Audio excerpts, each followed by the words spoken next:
Hello, everybody, and welcome back to the James Johnstone Football Channel. And it's another episode of the Premier League show. Let's do the intro and then we'll get right into it.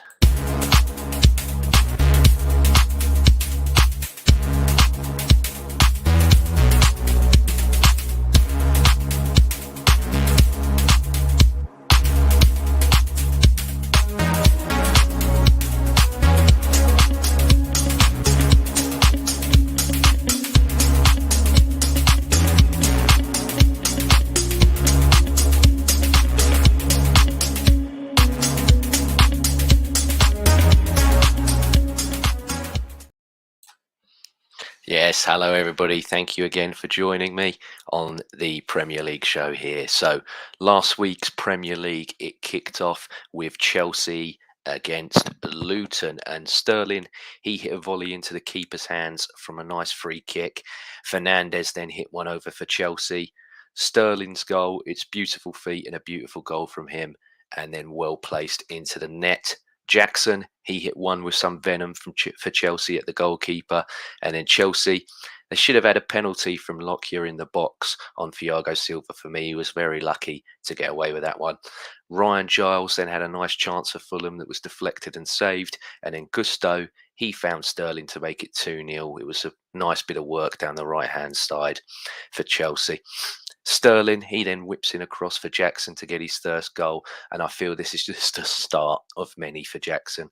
I've said it for the last few weeks. He looks like a real player with a lot of devastating movement and now hopefully finishing to his game. On the day, I thought Raheem Sterling again for Chelsea, just like he was against West Ham, was fantastic. And I can't believe he's not made the England squad this week. I mean, not that I care much, but it is honestly baffling how he's not in there with how well he's been this season. And Gusto and Jackson as well impressed me for Chelsea on the day. Luton, I think their keeper kept it less than 3, but no one else really stood out for me. And Luton, they played West Ham last night and they subsequently lost that 2-1. And other than Giles, none of their players really impressed again. And Chelsea, they've got a home leg against Nottingham Forest this week. So we'll see how that goes for them. The next game after that was Bournemouth versus Spurs, and the opener, it's a lovely goal by James Maddison. Basuma, he finds Sarr, who finds the run, and it's an easy finish for Maddison into the net. Philip Billing for Bournemouth, he smashes one wide. He was quite unlucky to do so.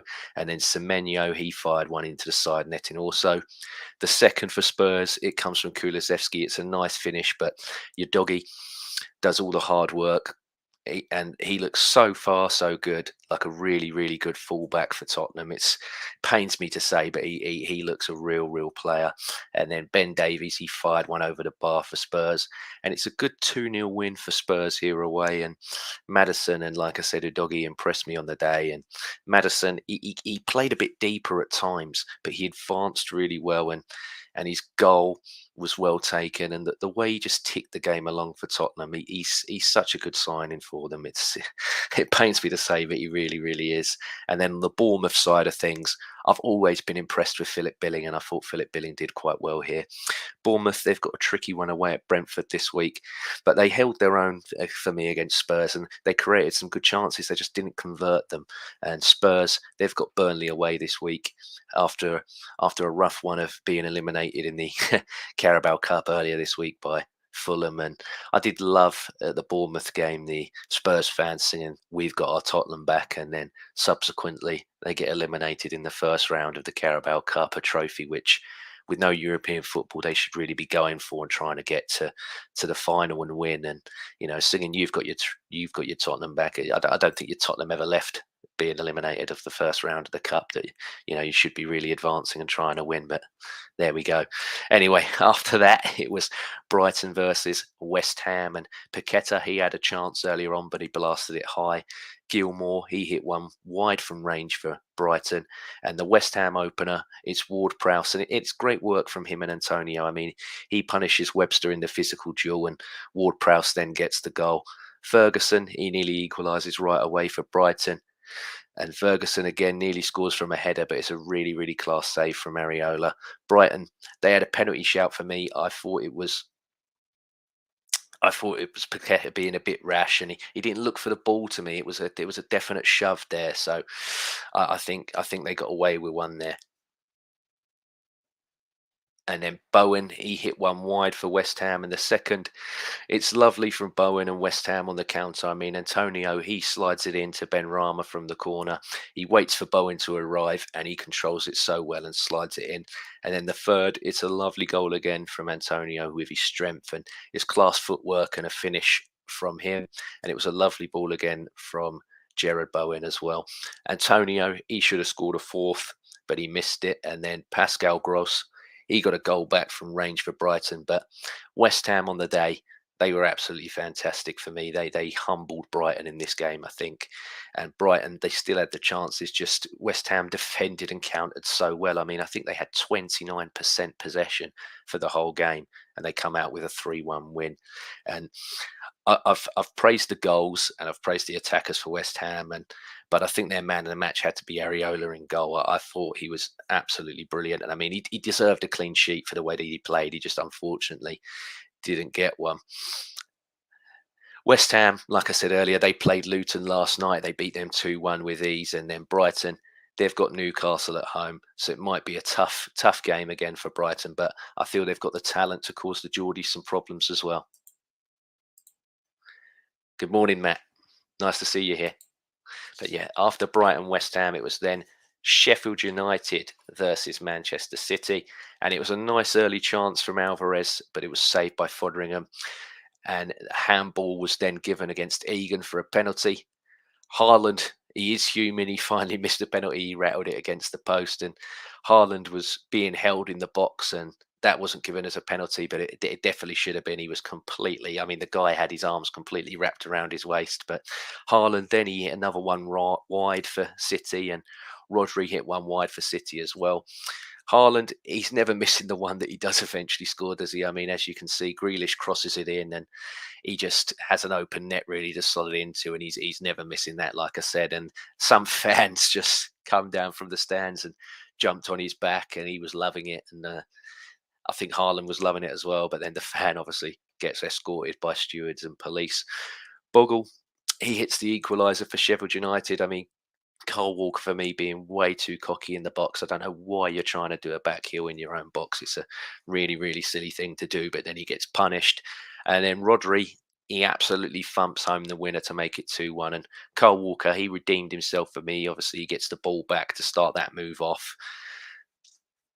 And Sheffield United had a chance at the end to make it 2-2, but they fluffed it. And for me, for Sheffield United, if I had to pick someone out, I thought Foderingham in goal gave a good account of himself for Sheffield United. And in terms of City, I was really impressed with Jack Grealish and Rodri. I think Rodri's always, if you're not getting an 8 out of 10 out of Rodri every game, something's wrong, because he's just class, isn't he? It pains me to say it because he's a consistent fouler and he gets away with it, but he is a really, really good player.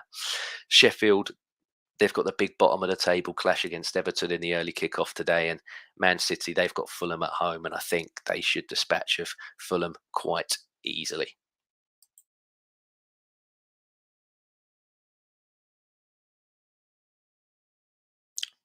Next up was Newcastle versus Liverpool, and the ref for me absolutely balls this up early. I mean, it's a foul from Anthony Gordon on Trent Alexander-Arnold. However, it doesn't get given. Trent then gets booked for throwing the ball back towards the pitch or a descent. I don't know which one it was. It's weird.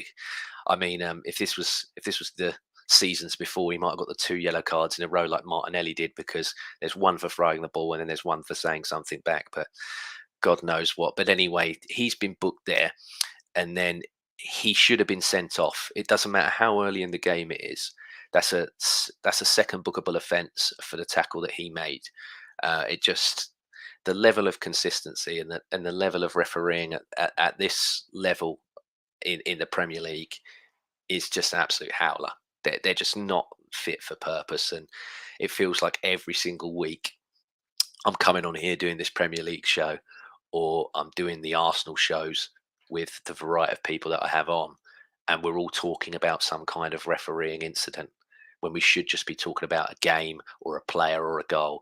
But yet we still give, it's, I don't want to give the refs the attention, but it's hard not to when they make decisions like this. Anyway, Diaz, he then forced a really good save from Pope, and Gordon made it 1-0, and it's a massive goal for the ex-Everton man. He picks up on Salah and Trent Alexander-Arnold's mistake and punishes them with a really, really nice finish.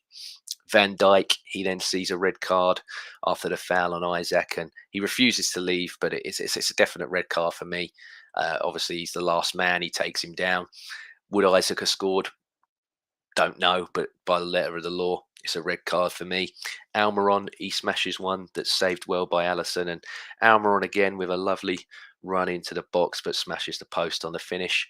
Harvey Barnes, he had a great chance. He had a breakaway, and he should have fed Callum Wilson earlier, but he went for himself, and that could have been 2-0 and game over for me. But he got greedy there, and I do like Harvey Barnes, but that's something he's got to work on.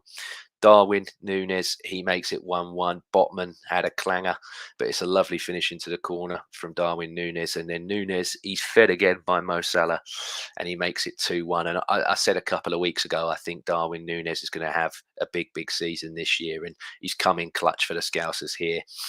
If I've got to talk about Newcastle players, Gordon and Almiron impressed me on the day. I thought they both had very, very good games. But in terms of Liverpool, I thought Alisson, as always, and then Darwin Núñez as well stood out for me.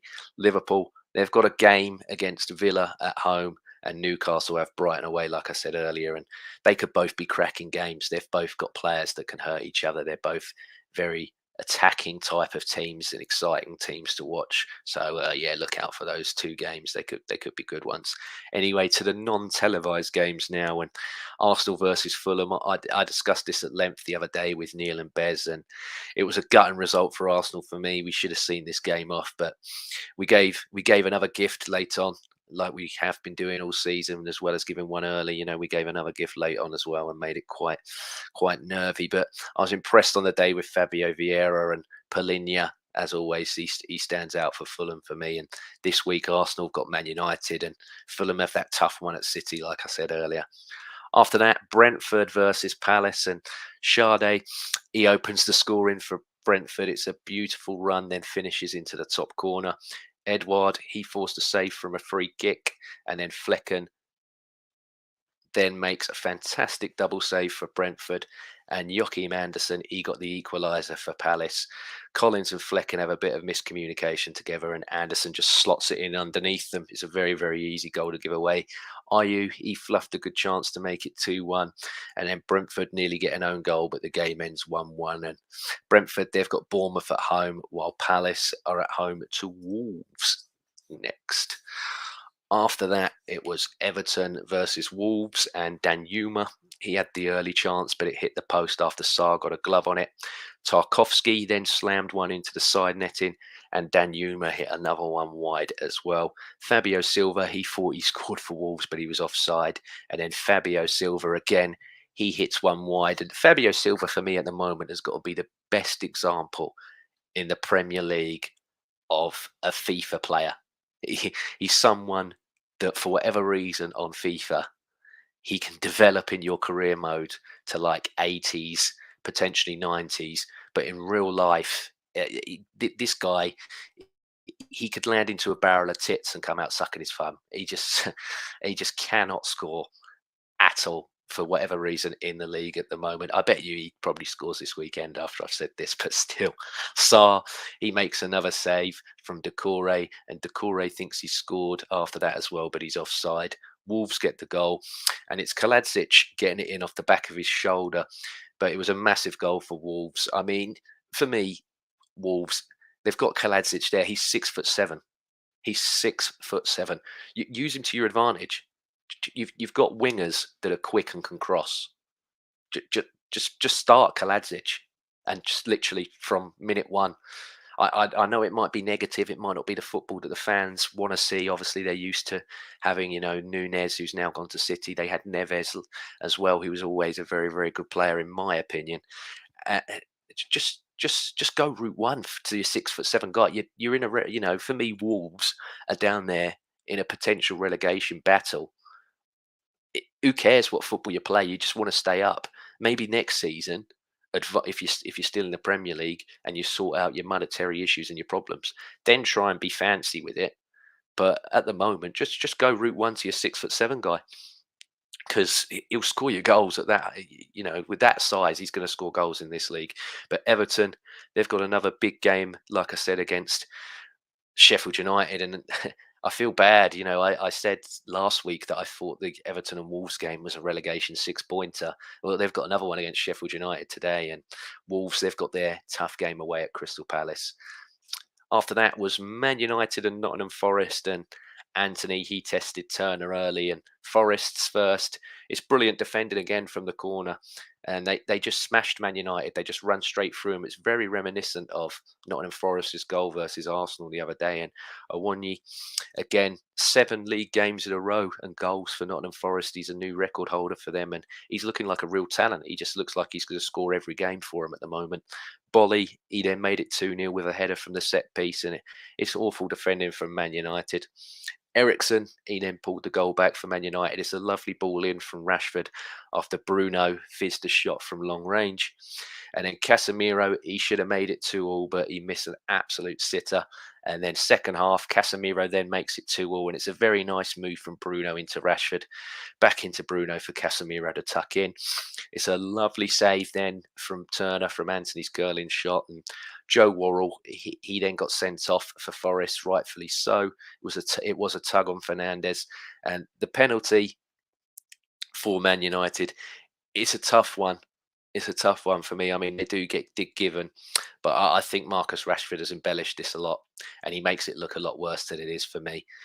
If you look at the slow down replay of this incident, Rashford already is falling before the contact is made, and Fernandes, he then converted it for the 3-2 to win the game. And Bolly, he stings another one in, but Onana made a great save. Forest, they've got the tough away game at Chelsea, like I said, but I think they'll give it a go. I don't think Nottingham Forest have any real fear. They seem to just have their set way of playing, and they go for it. And if it works for them, it works, and if it doesn't work for them, it doesn't. But it's the risk and reward football. We'll see what happens at Chelsea. And United, obviously, they've got the big game against Arsenal, like I said.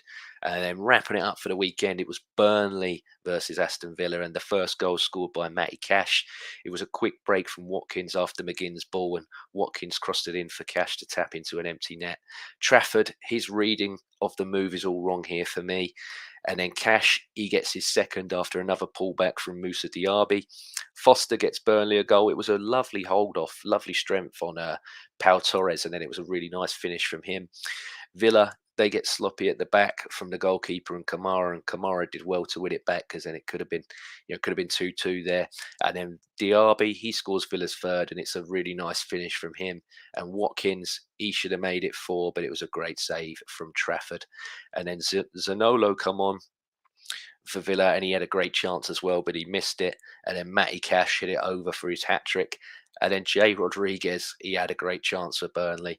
And then he had another header as well near the end, which he should have scored as well. And it was a good win for Aston Villa on the day. They've got the Scousers, like I said earlier, and Burnley go to Spurs. And I think the Villa and Liverpool game could be really, really entertaining. We'll see how that one goes. But yeah, the awards for this week, I've got to give the awards out. And for me, the player of the week this week, I've got to give it to this man. I've got to give it to Raheem Sterling. I know that they played Luton, and most people are scalping and beating Luton with ease, but yeah, this guy deserved it for me. You can only beat what's in front of you, and I think this season he's been absolutely brilliant for Chelsea. I think he's really coming back into some form and looking like a really, really good player. And then the goal of the week, I've got to give it to Sade, sorry, for Brentford. It was a really, really nice run, and then he just, got in the box and smashed it into the top corner with a really, really lovely goal. But anyway, that's it. It's quite short and sweet this week. But yeah, that's the Premier League show for the week. I hope you've all enjoyed it, and whatever game you're watching this week, whatever club you support, I hope you have a good one, and I hope you enjoy it. And thank you to everybody that's tuned in, and everyone else for your support of the channel this week. I got a lot of new subscribers. I got a lot of new Twitter/X, whatever you want to call it, followers as well that are all interacting and liking the show. And there was quite a bit on Instagram as well. So I'm really grateful. And hopefully you can all stick around and enjoy as this channel grows even more, hopefully. But we'll see where it goes from there. Thank you, Matt. You too. Thanks for always being here. Appreciate you, man. But yeah, thanks a lot again, everybody, and take care. And we'll see you on the next one.